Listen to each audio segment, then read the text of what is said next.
Okay, welcome back. New day for me, new video for you. I installed the clutch cable.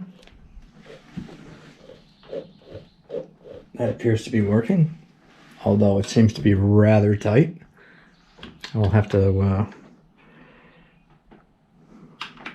see if it's binding anywhere, or what I can do to free that up a little, or maybe that's just the way it's going to be. I think maybe I'll do the distributor today, or the ignition. I think I got all the parts for that. I still should be up on top dead center, but I'm going to check that. Take that plug out and look. And we'll go ahead and rebuild that distributor, and we can actually kind of set it even though we don't have any ignition parts in here. We can kind of set where the firing order is by where the points open. So we'll do that. All right, I checked to make sure that these governors, they weren't sticking or binding, that they move pretty good, and they do. So I'm going to try to replace these springs in here anyway, just because, you know, 50-something-year-old springs, only 54, 52 year olds, no, 58-year-old springs. My math suffering. Oh, brother, this guy stinks!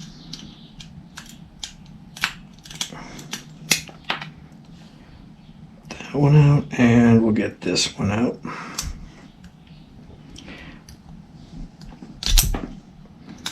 And it's like 10 in the morning, I'm sweating already.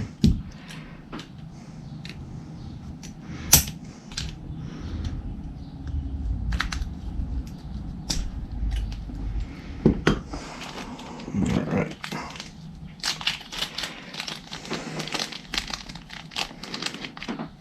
It is amazing, you can still find stuff like this if you search hard enough.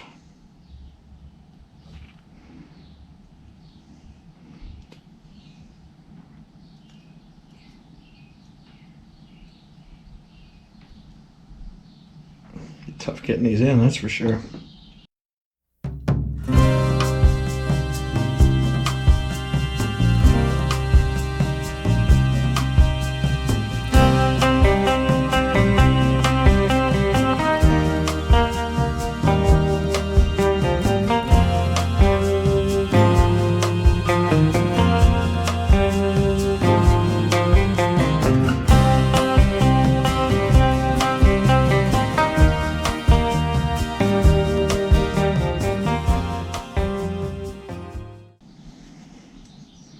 Make sure that returns all the way.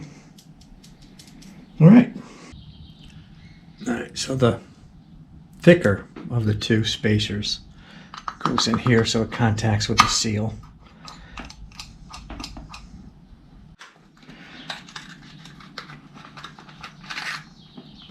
A new condenser,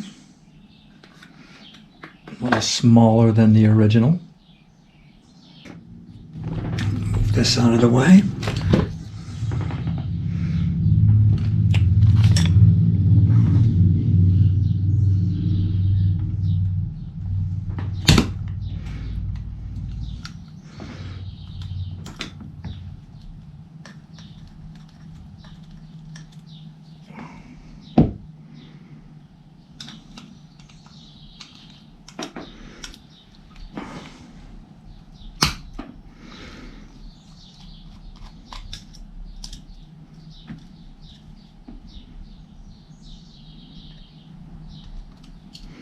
And of course the worn one is the one for the points, but we could always switch that one around with the condenser one, or the one that holds the wires.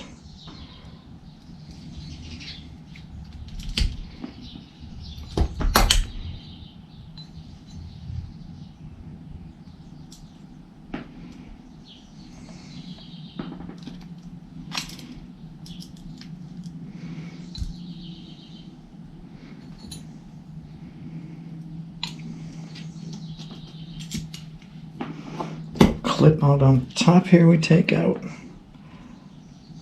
Looks like a washer. Our point should slide out.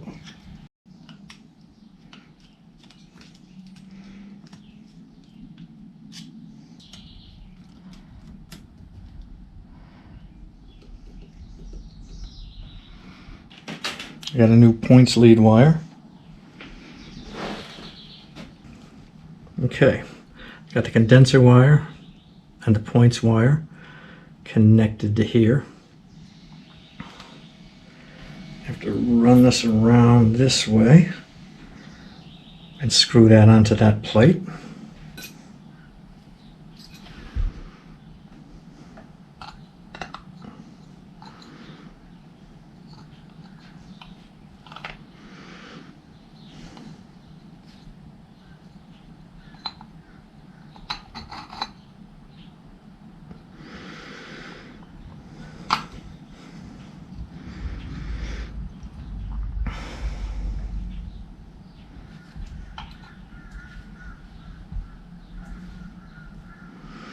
All right, I gotta get some screws for there.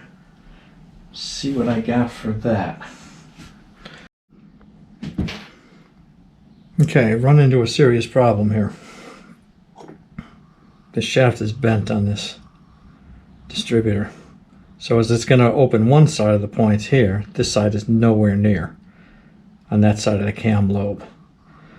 So I guess I'm gonna have to take this apart and see what's going on with it. I doubt it's something I can fix, but we'll see, and otherwise I'm gonna have to try to find another one. All right, I managed to get it pretty centered.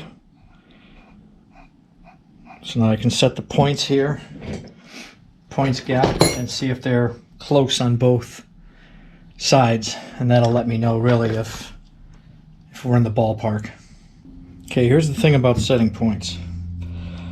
So I got a 16 to 18. Clean your feeler gauge.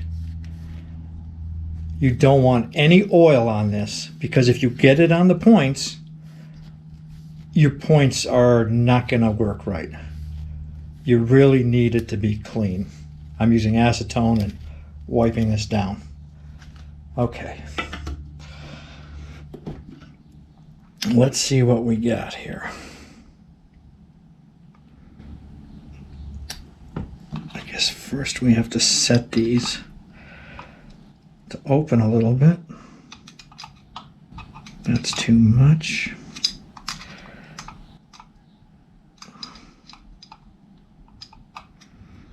So we got the lobe on its highest point here.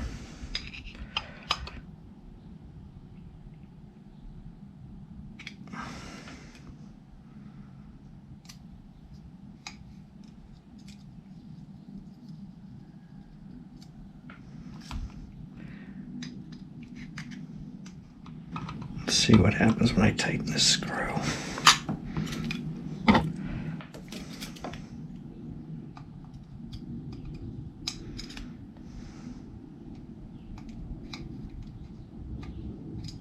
Got a little tight on me.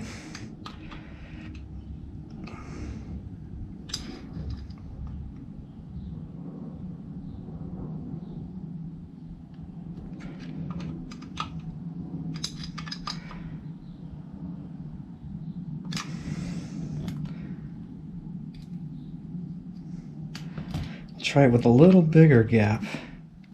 Let me tighten the screw and see what it does. All right, now let's bring it up on the other lobe.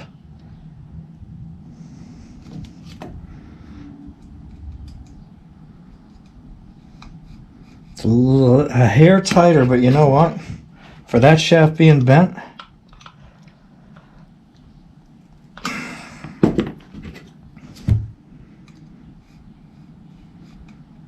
it's got a little bit of a drag. Let's go to the other side. That was not as much of a drag, but you know what? That's fine. That's as perfect as I'm going to get it for the way it was. I'm going to put a couple of drops of oil on this piece of felt. Not much. because you don't want it. I mean, it'll absorb through the whole thing, but you don't want it getting on the points. You don't want it slinging around. So there we go. All right, distributor's in.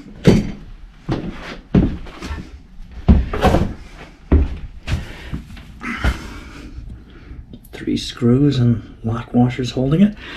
Now I got to put the keyway, the gear, and a little retainer in, and hopefully get this thing lined up correctly. Okay, the gear's on. I bent that washer over. Ugly job, but that's okay. The dot and the A, or the B, sorry, line up. I tightened that. I put this ring on here. It didn't have one. From what I read, it's supposed to. I don't know what it really does. Okay, so now that distributor can only go in one way. The distributor can't turn like a regular car distributor. So you have to move the plate to set the timing. I don't know if you can see it, but the line that you have to line up in the center of the hole is right where it should be. That is 5 degrees before top dead center. When that red line is all the way to the left against the edge, that's top dead center. This is 5 degrees before. All right, so what we want to do now is we want to set it so that the points are just opening right now. So we don't need a coil, we don't need anything to do that.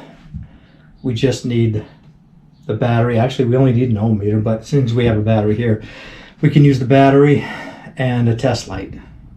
By the way, this is an original 66 seat. I don't think this is the right cover for it, but it's like squared off it is in the back. It's a lot uglier than the one that I recovered, which is off of a 68.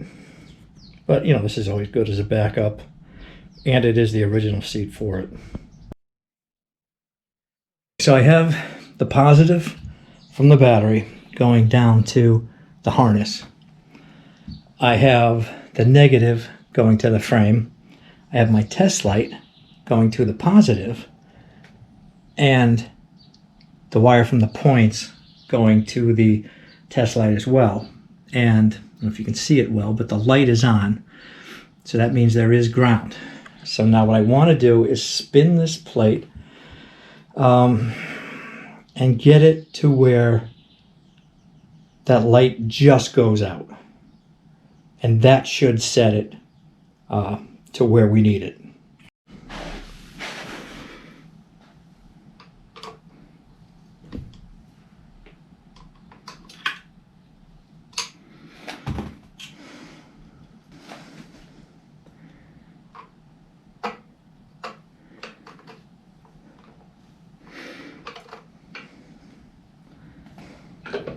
Lights out. We're going past top dead center.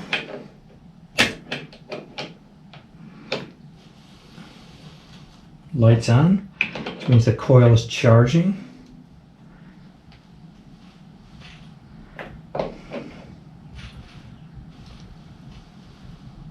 We are coming around to top dead center at 5 degrees before, so any second that light should go out. There it goes. That's right on the money for 5 degrees.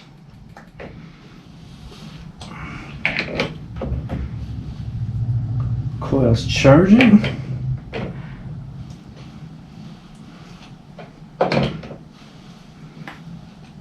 And here we come up on compression.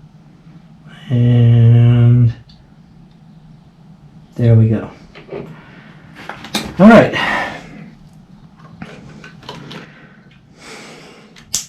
So I think we have our timing set. I am just dripping sweat again out here, so I'm going to go in and cool off. Maybe I'll be out later, or maybe it'll be another day. It'll be a few seconds for you. I did some cleaning of these covers, but did a little polishing, but man, I don't know if you can see, there's a lot of scratches, nicks, dents. They're beat up pretty good.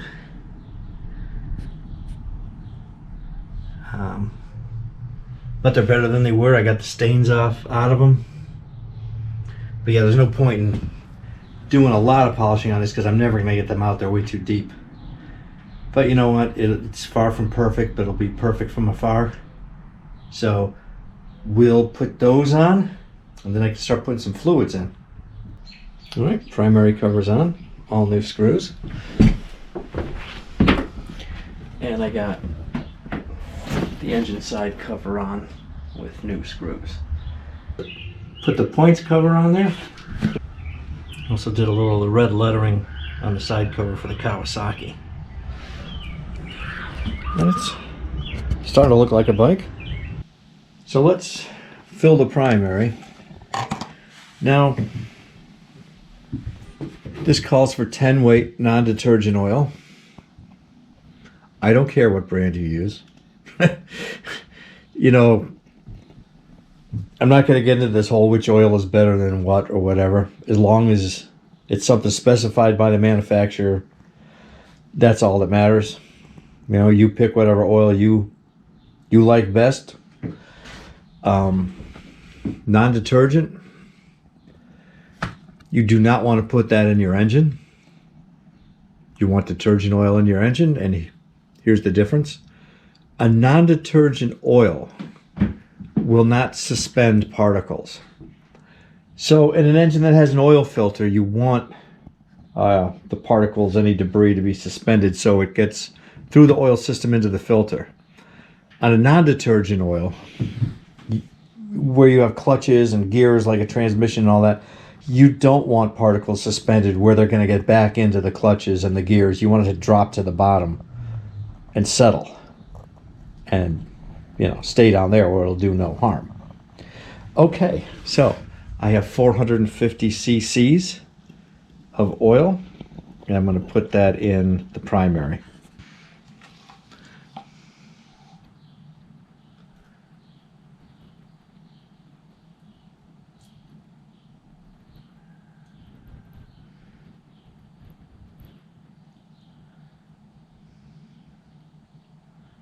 Very watery oil,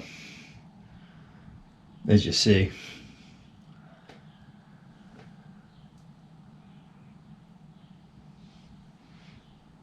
It says 450 cc's.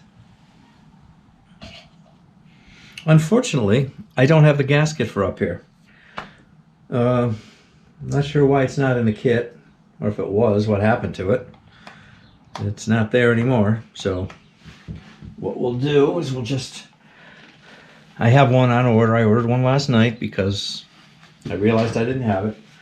So we'll just lightly put the cover on with a couple screws. No leaks is a good sign.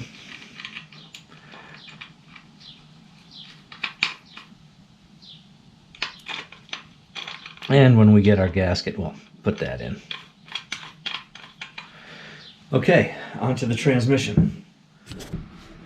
500 cc's of 30 weight engine oil.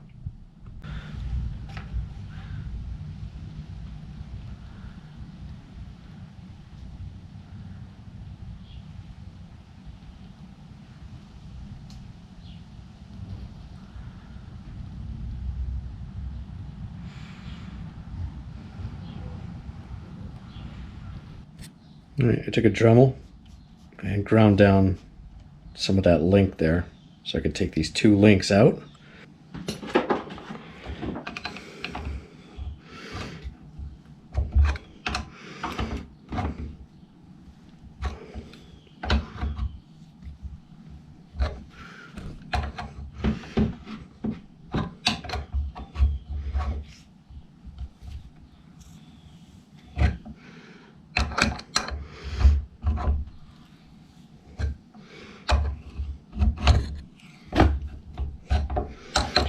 It's going. Let's see if we can get that outer piece of link moved. So we can get this out of the way. Yeah, no, it's actually pushing the whole pin out. That's good.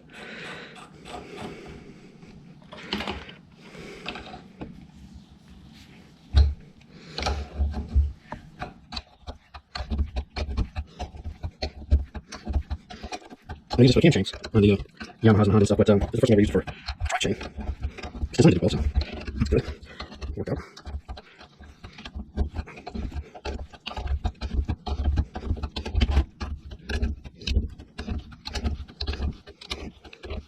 Should be almost there. Come on the other side here. There's the pin.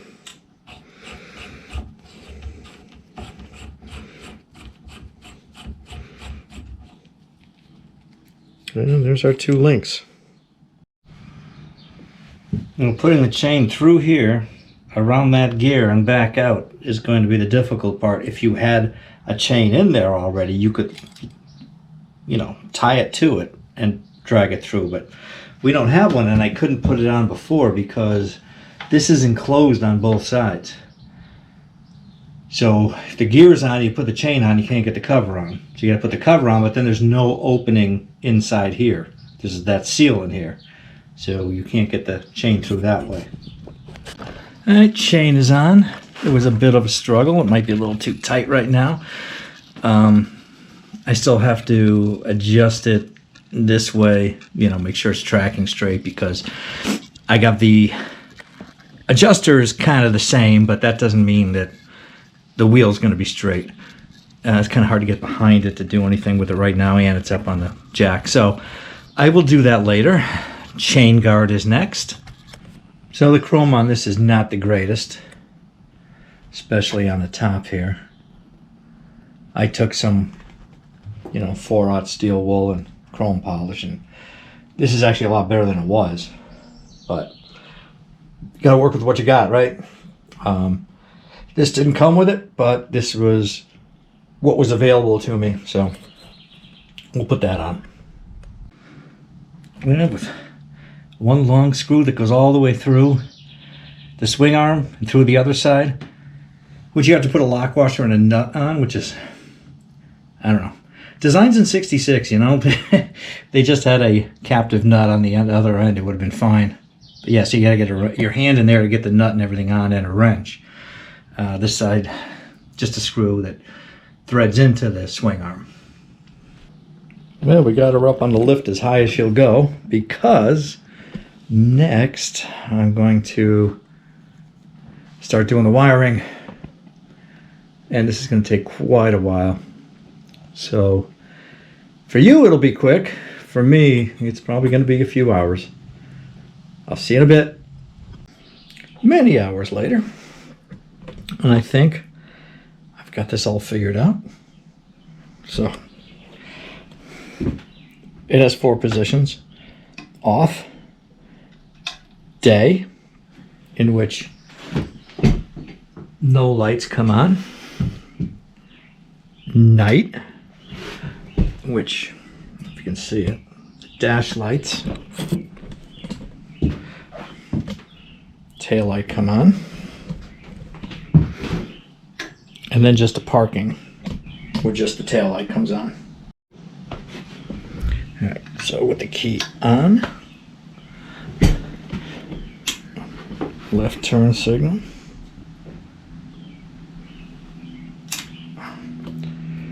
right turn signal, all good. Does the horn work? It tries. But there might be an issue with the horn. Thought I had this thing all straightened out.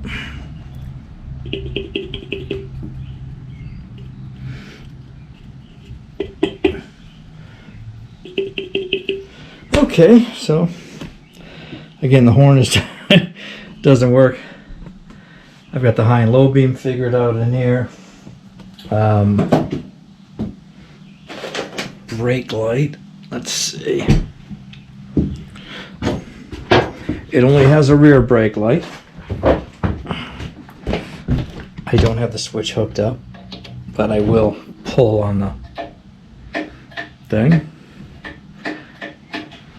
So our brake light does work. And that's where I'm going to stop it for today. Still got to neaten this all up. After that, got to start working on that carburetor, I guess. See you soon. Thanks for watching.